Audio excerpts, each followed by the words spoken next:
વની મહારાજ જય શ્રી કૃષ્ણ. હર હર મહાદેવ. આજે શ્રાવણ માસનો દ્વિતીય દિવસ અને શ્રાવણ માસનો પ્રથમ મંગળવાર. તો આજે આપણે મંગળા ગૌરી વ્રતની પૂજા વિધિ તથા કથા શ્રવણ કરીશું. તો વિડીયોને અંત સુધી જરૂરથી જોજો. અને જો ચેનલમાં નવા હોય અને ચેનલને સબસ્ક્રાઈબ ના કરી હોય તો જલ્દીથી કરી દેજો.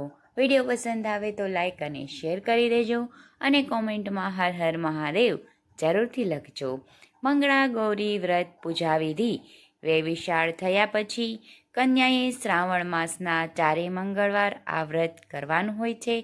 આમ 5 વર્ષ સુધી આ વ્રત કરવાનું હોય છે. લગ્ન થયા પછી સાસરે પણ આ વ્રત કરી શકાય છે. આ વ્રત સુખ, સંપત્તિ અને પતિનું આયુષ્ય વધારનારું છે. શ્રાવણ માસના મંગળવારે પાર્વતીજીનું પૂજન કરવું અને મંગળા ગૌરી વ્રતની વાર્તા સાંભળવી. શ્રાવણ મહિનાના બધા જ મંગળવારે માતા પાર્વતીજીની મંગળા ગૌરીની પૂજા કરવી. પાટલા ઉપર તેમની સ્થાપના કરવી. ઘઉંના લોટનું કોળિયું બનાવી તેમાં સૂતરના તારની દિવેટ મૂકવી.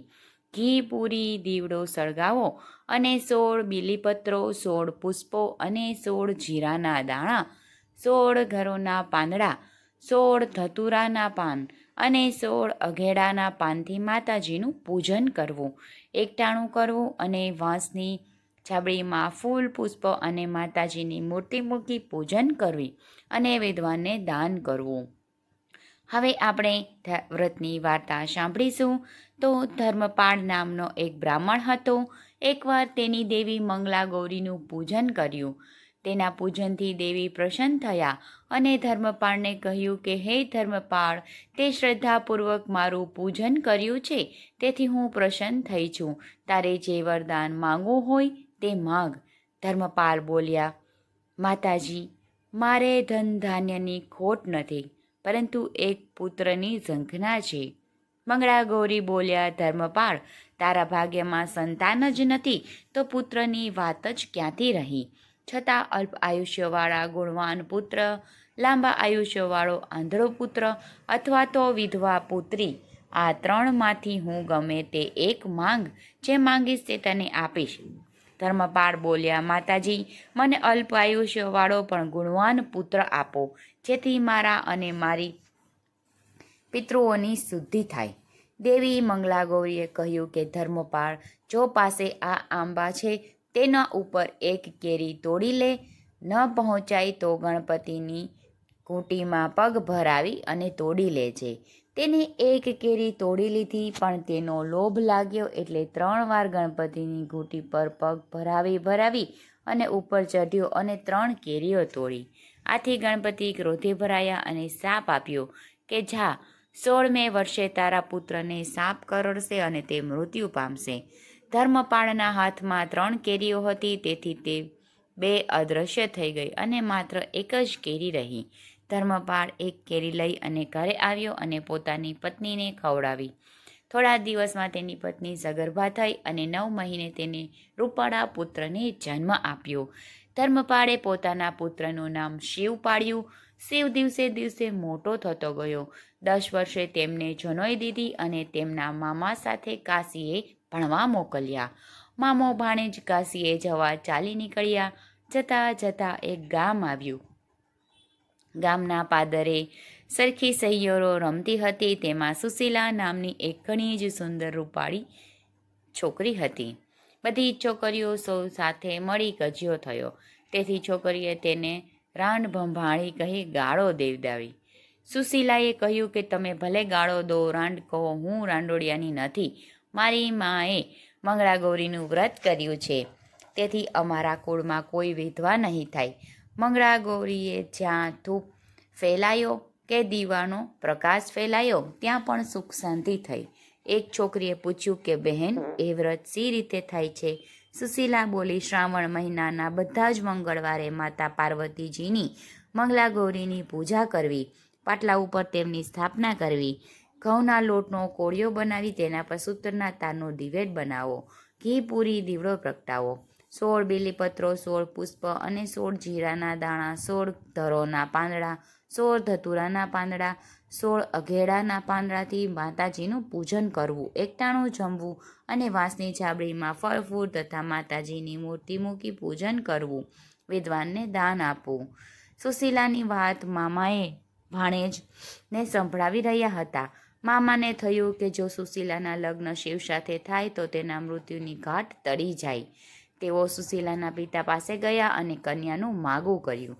સુશીલાના પિતાએ કહ્યું કે મારી સુશીલાનું સગપણ હર નામના બ્રાહ્મણ પુત્ર સાથે થયેલું છે, એટલે તમારી માંગણી હું સી રીતે સ્વીકારું?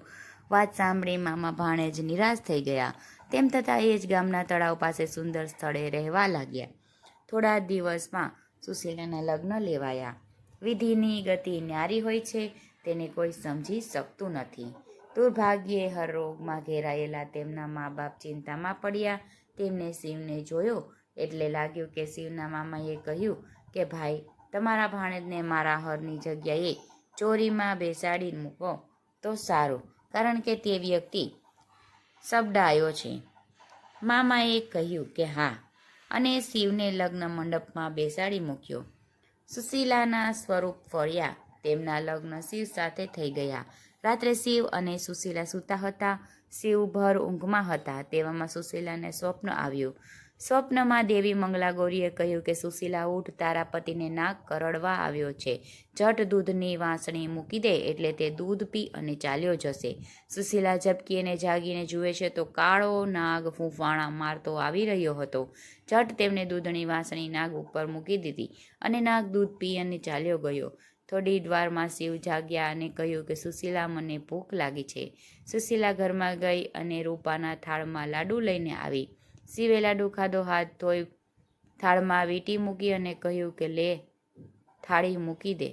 ભલે કહી સુશીલા થાળી મૂકવા જતી હતી. બીજે દિવસે હર સાજો થઈ ગયો એટલે તે લગ્નની અધૂરી વિધિ પતાવવા લાગ્યો. સુશીલા તેને જોઈ અને કહેવા લાગી કે હું જેની સાથે પરણી હતી તે આ વર નથી, માટે હું આની સાથે ઊભી રહી નહીં. સુશીલાના પિતા ચિંતામાં પડી ગયા. હવે શું કરવું? તેમને શિવની શોધમાં શિવને શોધવા ગયા. શિવ અને તેના મામા તો વહેલી પરોઢે કાશીએ જવા નીકળી ગયા હતા. તેઓ કાશીમાં આવ્યા અને ભગવાન કાશી વિશ્વનાથનું પૂજન કરી આનંદ પામ્યા. રાત્રે તેઓ ધર્મશાળામાં સૂઈ રહ્યા હતા. ઊંઘમાં મામાને સ્વપ્ન આવ્યું કે જાણે યમદૂતો શિવનો પ્રાણ લેવા માટે આવ્યા હોય, પરંતુ મંગળાગૌરીએ તેમને મારી અને પાછા કાઢ્યા. પણ આ વાત તેમને મનમાં રાખી. સુશીલાના પિતાએ શિવને ખોળવા આકાશ પાતાળ એક કરી નાખ્યા. ક્યાંય તેનો પતો ભાગ્યો નહીં. આથી તેમને સદાવ્રત ચાલુ કર્યું. અતિથિઓ આવે ત્યાં સુધી સુશીલા તેમના ચરણ ધોતી, તેમની માં પાણી રેડતી, ભાઈ ચંદન લગાવતો અને પિતા ભોજન કરાવી પાન આપતા. આમ સૌ કોઈ તેઓનો આદરથી જમાડતા હતા. શિવ અને તેના મામા અહીં આવી પહોંચ્યા અને તળાવને કાંઠે બેઠા. એવામાં સુશીલાની દાસી પાણી ભરવા આવી. તે જોઈ ગઈ અને ઘરે જઈ વાત કહી. સુશીલાના પિતાએ તેમને તેડવા માટે હાથી ઘોડા મોકલી આદરપૂર્વક તેડાવ્યા. તેઓ ત્યાં આવ્યા એટલે સુશીલા શિવને ઓળખી ગઈ અને તે શિવના ચરણમાં પડી ગઈ. તેમણે તેના માતા પિતાને કહ્યું કે આ જ મારા પતિ છે, તેમની સાથે લગ્ન મારા થયા હતા. સુશીલાના માતા પિતાએ તેમના માટે કંઈક એઘાણી માંગી. મારે શિવે જે સ્વરૂપના થાળમાં પોતાની વીંટી મૂકી થાળ ગુપ્ત રેડાયો હતો તે વાત સુશીલાએ કહી અને પહેલો થાળ લઈ આવ્યા. થાળમાં શિવની વીંટી જોઈ તેમને બધી જ વાત માની લીધી અને સુશીલાના માતા પિતા શિવને જમાઈ રૂપે સ્વીકારી લીધા. પુષ્કળ પહેરામણીઓ આપી. સુશીલાને શિવ સાથે વળાવી. સુશીલાએ મંગલાગૌરીનું વ્રત કરવા માંડી. તેથી શિવ દીર્ઘાયુ પામ્યા અને સૌ સારાવાના થઈ ગયા. હે મંગલાગૌરીમાં, જેવા સુશીલાને અને શિવને ફળ્યા તેવું વ્રત કરનાર સૌ કોઈને ભળજો. બોલો હર હર મહાદેવ. શંકર પાર્વતીજીની જય હો. મંગલાગૌરીની જય હો.